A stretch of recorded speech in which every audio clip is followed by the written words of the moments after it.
Just a note, this episode contains descriptions and discussion of obsessive compulsive disorder. Hi, I'm Mia Friedman and welcome to No Filter. Obsessive compulsive disorder is one of those things that people often say they have as a joke.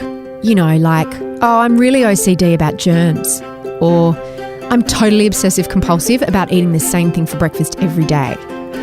But actual OCD is very, very different. Actual OCD can derail and even destroy your life. And that's very nearly what happened to 23-year-old model Lily Bailey, who has written a book called Because We Are Bad, which details her excruciating struggle with severe obsessive compulsive disorder, which manifested itself as a voice in her head when she was only a child. Lily became convinced that she did horrible things that people noticed. And the way she dealt with this was to modify her behaviour in ways that ultimately overtook her entire world. I then kind of decided to start using this system of mental lists to remember what I had done that was bad and think about whether it was bad instead of compulsively apologising. Lily wrote her book, a memoir, to help others who have OCD and to help those of us who don't to better understand it. OCD affects around 500,000 people in Australia and it manifests in different forms. It is in the top 10 most disabling illnesses of all time, and it was truly fascinating to have Lily explain what she went through and still struggles with to some extent today. She's an extraordinary woman. She's a model now, and it was just a pleasure to interview her. Here's Lily Bailey. Lily, congratulations on the book. When I first heard about you and about your book and that it was about OCD, I was like, I'm too suggestible. I can't read this book. And I worried that any propensity I had in myself for OCD would be exacerbated by reading it. And I also thought it would be a heavy read, but it is a funny read. How old are you? I'm 23. You are such a good writer. You are such a good writer. When did you actually write the book? So the book came out in the UK last year and I finished writing it a few months before that. So you were like a child when you wrote the book.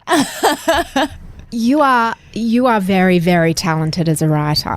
Is writing something that you have done throughout your life to process things, or was it really that you decided to write the book? Yeah, I wrote my first book when I was 8. It was about a cat who liked tartan. One of the classics. I thought it was going to be a bestseller, but it didn't catch on. Yeah, I've always loved writing. I also wrote poetry till I was about 15 and I realised how terrible I was at poetry, so I stopped. I mean, yeah. I'm not just saying it. It's not like, you know, when someone will be like, I bet you're not that bad. No, I was shockingly terrible at poetry. Like, it was just the most self-indulgent pile of poo you've ever seen. So I gradually had the realisation that that wasn't going to be my forte. But I continued writing prose, which I love and have always loved.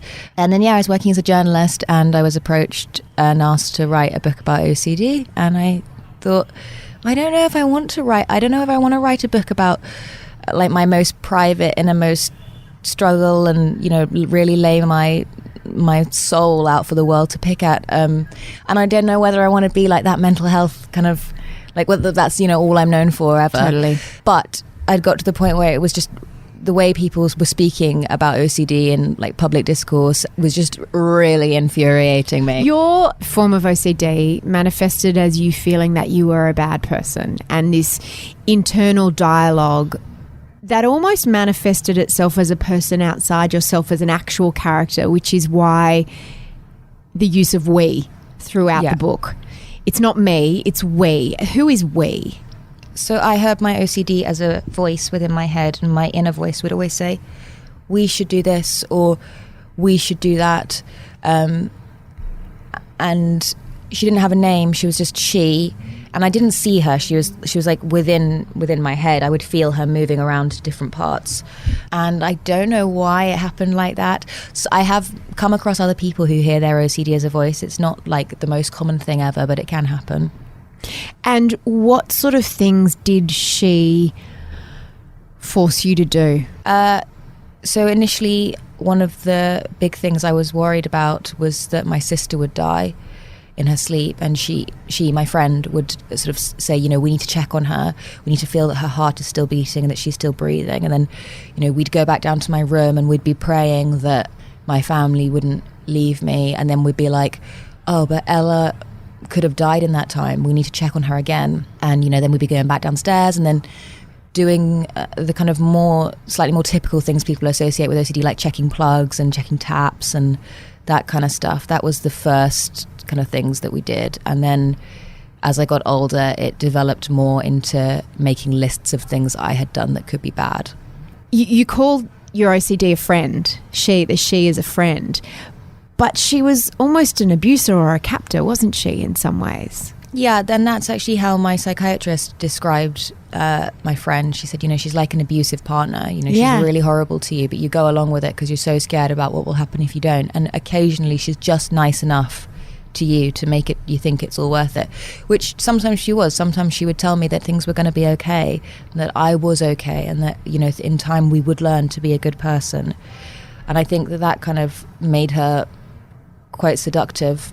And made me more inclined to go along with what she was asking me to do. Because you were always trying to please her and satisfy her, but her list of demands kept growing exponentially longer and more outlandish, didn't they, until they sort of started taking over your life. Yeah. Explain the system of letters that you had that was a symptom of your teenage years very much, wasn't it? Yeah, so whenever I'd done something wrong, I used to apologize for it. And, I'd be saying to my friend, like, I'm really sorry I bumped into you in the hallway. I'm really sorry. And my friend would be going, I don't remember you bumping into me. You mean your actual friend? I was just thinking, I need to clarify that. You'd bump into a human. I bump into an actual human, a real person. and I'd be thinking, oh God, I've bumped into her, and maybe she's going to have like inner bleeding and maybe even die, and it's all my fault. So I'd be apologizing. I'm really sorry. Anyway, I gradually came to realize that that was making me look a bit odd, and then that came to a head when I won a prize for being the most apologetic girl, and that was just hugely embarrassing. And so I then kind of decided to start using this system of mental lists to remember what I had done that was bad and think about whether it was bad instead of compulsively apologizing. For instance, say I was talking to a friend and I'd be thinking, maintain eye contact, and then I might actually end up like looking a bit lower than her eyes, or thinking that I had, and being like, oh my God, I've stared at her boobs. So then I'd take the letter B for boobs and put it on a list, and then maybe she tells me something about her day that's quite good, and I don't look happy enough, and I'm like, I'm not a nice person because I should look happier, so I'm like H for happy. Then I reply and my voice sounds a bit squealy, so I'm like S for squealy. Then we go to sit down and I walk and it's not a completely straight line, and I'm thinking W for walk. So then I'm repeating those letters in my head, and I'm going BHSW, BHSW, BHSW, and that might be in the space of 30 seconds to a minute. So then if you think about how many of those you would get in a day, it's just kind of relentless. And then you would need to carve out time in each day to go through and order your letters, wouldn't you? So you'd have to say, okay, B for boobs. I looked, but you had to sort of talk your way through them all, didn't you? Yeah. And that would never end. Yeah, no, it was relentless. And I had this kind of feeling that if I just did it enough, then one day I would be a good person. I wouldn't need to do this anymore. But that point never came. Tell me about therapy and the psychiatrist or psychologist that you saw and the role that she played. I saw a psychiatrist and I had cognitive behavioural therapy, CBT, which is kind of different to classical psychotherapy in that it's less about thinking, why am I like this? What happened? It's more about dealing with the obsessions in the moment as they happen and learning to do what we call exposures, which means, that you feel the thought come in, the obsession, and rather than doing what you would normally do and just completely going with that obsession and doing whatever compulsions your you need letters to do, in your case. For instance, my letters. Okay, let's take the example of the boobs thing. Yeah. Rather than writing that letter down or remembering it in my head, I would have to go, okay, maybe I did look at her boobs. And so what if I did? And then if I'm going to take it a step further and do hardcore exposure therapy, then that might involve actually intentionally looking at someone's boobs and just seeing what happens, testing it out. And seeing that actually nothing happens, the world doesn't end, no one says anything, no one probably notices, and going, I don't have to stress about that. Yeah. And how did that manifest itself? Did you actually get to that point, or was it? Yeah, and I mean, I continue to do exposures to this day and I find them helpful, and for me, it's a case of constantly, having to feel the fear and kind of go with it. I mean, yesterday we went to a koala sanctuary, and then there was some kangaroos, and we were kind of like looking at these kangaroos, and then there was a mama kangaroo that had a joey, and the joey was sticking its leg out of her pouch. And I was momentarily quite confused because it looked like a dick with a claw. And in the past, I would just be like, oh my God, I've looked at a kangaroo's dick claw. Oh my God. And other people are looking at me and they think I'm looking, and this is so stressful. So my new response has to be something along the lines of, I'm not going to look away. I'm going to keep looking because I actually really want to see this baby kangaroo. I bet it's really cute. And then actually taking a risk and verbally saying out loud, it looks like a dick claw. And then being like, okay, what's the worst thing that can happen? Someone thinks I'm turned on by a kangaroo. Nightmare. But in actual fact, but actually, like, no one does. Laughs and go, yeah, it does look like a dick claw. Yeah, right. You thought you were responsible for killing someone, didn't you? Yeah, I thought I was responsible for killing my cousin, Tom. He was born with a hole in his heart, and he died before the age of 1. And when my mum sat me and my sister down to tell us what had happened, I was quite young, and I jumped the gun and I said, it's Tom, isn't it? He's dead. I just had this sense that was, I think because of the situation, she was sitting us down, it seemed quite kind of serious. I had a sense, we'd kind of known it was coming. I thought that was what happened. And my mum was really quite shocked that I had said, like, just come out with that. And she was like, how do you know that kind of thing? And I suddenly felt really anxious, so I smiled because I was like trying to be like, it's okay, Mum, it's fine. And she was like, don't smile about this. Like, it's not a smiling matter. And at that moment, I was like, oh my God, maybe he wasn't even dead before I said it. And I'm really bad, and I'm smiling, and I'm doing all the wrong things. And that became quite a powerful thought. And I began to think that if I wanted someone to die, then maybe they could die, or they would die. Which is a hugely arrogant thing to think, in a way, isn't it? That you have these mystical, magical powers to kill people with your mind and with your thoughts. Yeah, I mean, magical thinking is really common among people with OCD. Magical thinking just being where you think that your actions can affect something that they actually really can't. And it is quite an arrogant. It's almost like a god complex. Yeah, that's what I was thinking. I think when you're living with it in the moment, you don't feel especially arrogant or supreme. But I guess the concept of that way of thinking obviously supposes that you have some kind of amazing power. Does it interfere with your life very much these days? I mean, obviously travel and a book tour is a weird thing to be doing anyway, but how under control is it these days? When I published the book originally, I felt like I'd completely recovered. So I went to a support group, and quite a few of my friends from there were going, okay, well, it might come back. And I was sort of saying, like, don't rain on my parade, it's going to be fine, kind of thing. And actually, like, I know in some ways it seems perhaps naive to go, I thought I'd recover, but I actually do believe in recovery, but perhaps not as kind of like blindly as I did before, because I thought, this is me, I'm done, I'll publish my book, I'll go tell everyone how bad it can be, and I'll be all shiny and recovered happily ever after. You can do it too, ka-ching, kind of thing, like wave some kind of magic wand and be like, it's all good. Yeah, it's not always like that. It's not that linear, is it? No, it's not. So is it for you like the canary down the mine in terms of when you are stressed, are there things that trigger it in you? Yeah, I think when I'm feeling stressed about something, then by default I have more routines to do. Like, my obsessions come in faster, and actually, like, anything that might just seem kind of random to your average person, not that anyone is average, but can really set me off. Someone walked into the bathroom today, and I suddenly became paranoid that there was a hole in my trousers and everyone was going to see my underwear. So I was checking my bum in the mirror, like, quite compulsively, and then someone walked in. I was like, oh my God, they think I'm checking my arse out. And then, like, that can really, really throw me, and I really end up having a moment with that.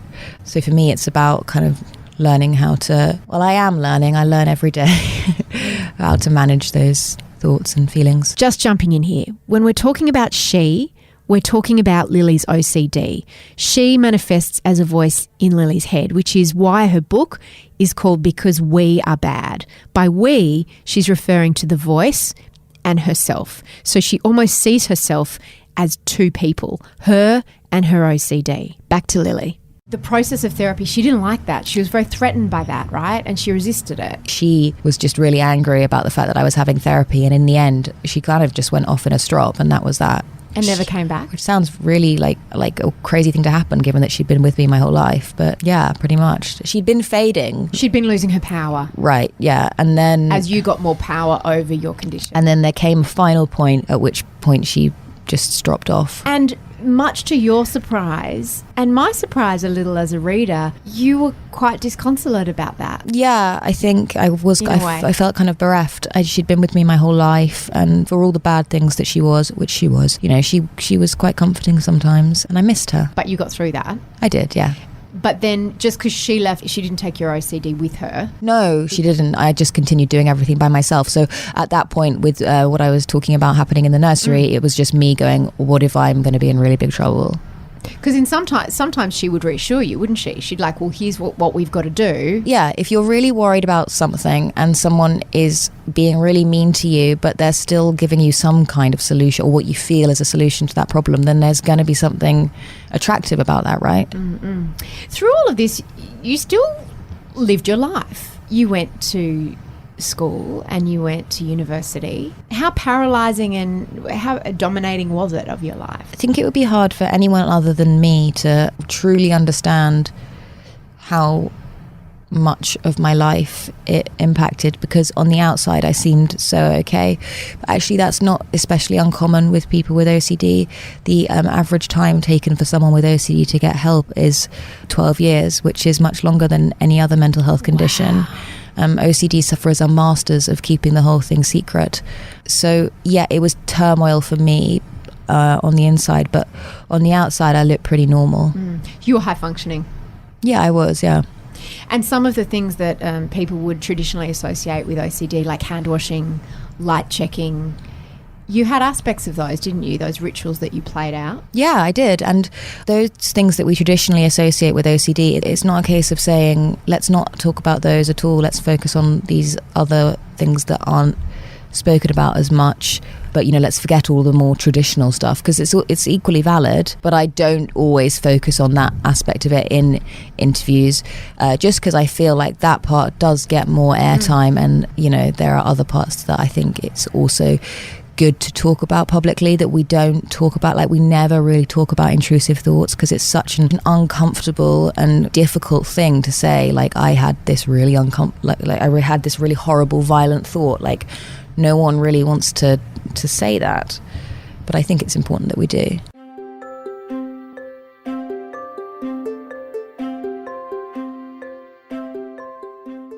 What is OCD not? OCD is not fun. So people often will be like, oh, I'm so OCD about my pencil case. I just love it when everything's really color-coded and it's so nice and blah, blah, blah. And they're kind of saying it with like a glee and a joy. Yeah, right. I mean, the clue's in the name. It's a disorder. Like, it's not supposed to be fun. One of the criteria for having OCD is that you spend more than an hour a day doing it. So to anyone who kind of calls themselves OCD because they As a humble brag. Yeah, because they like doing something, like they're using the term the wrong way. OCD is not something that we should just kind of say is a quirky thing. It's actually very serious. It's ranked by the World Health Organization in the top 10 most disabling illnesses of any kind.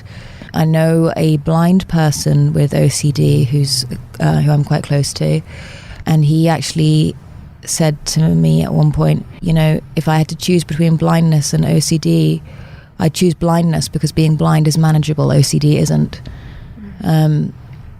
So I think, yeah, OCD is not trivial. I think that's the biggest misconception. And it's not a throwaway word or interchangeable with being really tidy or being fastidious or being uptight. It's like the word, I guess, anorexic isn't interchangeable with being slim. Yeah. Or going on a diet. Precisely, yeah. What have been the things that you've done to get it under control for you? So I had a lot of CBT, which was very helpful. I didn't feel like it completely resolved my issues, and I'm currently having more traditional psychotherapy with a different therapist who I really like, and I'm finding that to be very therapeutic. I also have a dog called Rocky who came into my life when things weren't so good, and he's really important to me. And you know, stuff like just getting out the house, taking him for a walk, that's not to be underestimated. I have really supportive friends and family. I'm very lucky in that regard. Has it been hard for them to understand at times? Yeah, very much so. I think when I was initially diagnosed, my mum felt very guilty. My dad felt very confused. He couldn't see it, so he was like, well, you know, if you really had this thing that was that bad, would I not know about it? Which is fair enough. Like, you think you know your children, right? So yeah, it has been hard at times. Being on tour and away from your routines and your dog, how's that been? How does that manifest your condition? Well, I really miss my dog. I really, really do. And I guess going away is one thing, and then you add in like the nerves of being on tour. I guess it's like everything. It's like you turn the volume dials up on something. I'm kind of like hypersensitive at the moment, and I'm a bit on edge. I'm also having a really great time. Like, I love Australia. It's so great here. You can be both. Yeah. I think that's an important thing to remember. Like, you don't have to be like one emotion or one state of mind at a time. And, you know, sometimes you can be actually going through a period where, you know, you are stressed and, you know, stuff is going on, but, you know, you don't lose complete sight of any kind of happiness and, you know, joy that you might feel. I loved how you talked about when you got your dog and he would be watching you do a lot of your routines at night. And because so much of OCD is so private, because there's so much sort of shame and secrecy associated with it, as you describe it, you suddenly become aware of him watching you. Yeah, that was weird. I kind of just thought he wouldn't bat an eyelid if I started, like, you know, going around the room and turning things on and off. And literally he's looking at me with his head cocked on the side like, what are you doing?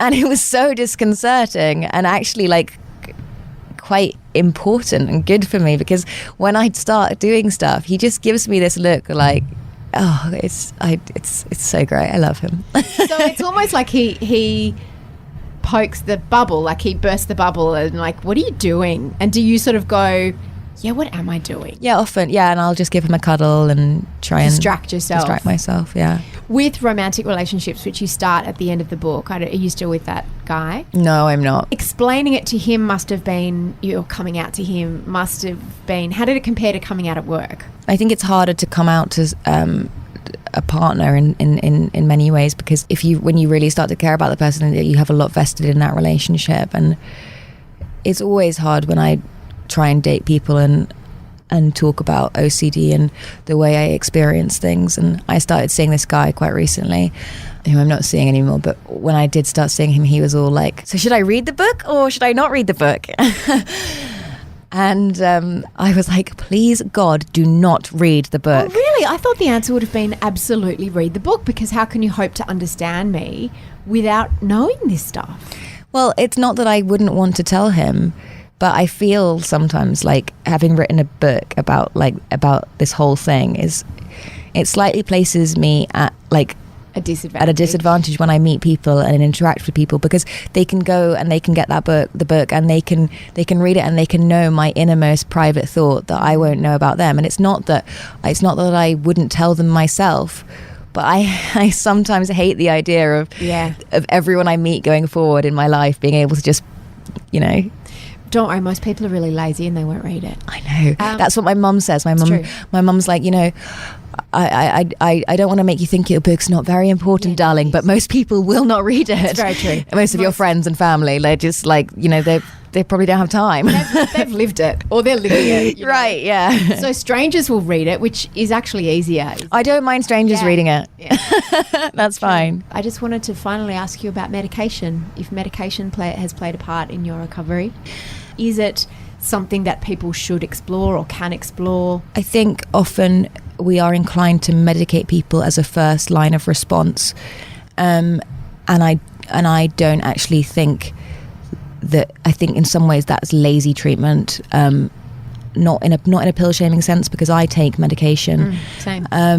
But I think it's lazy on the behalf of the kind of medical model, because we don't necessarily consider, actually, do we want this person to be on medication for life? Like, what about the effects of it?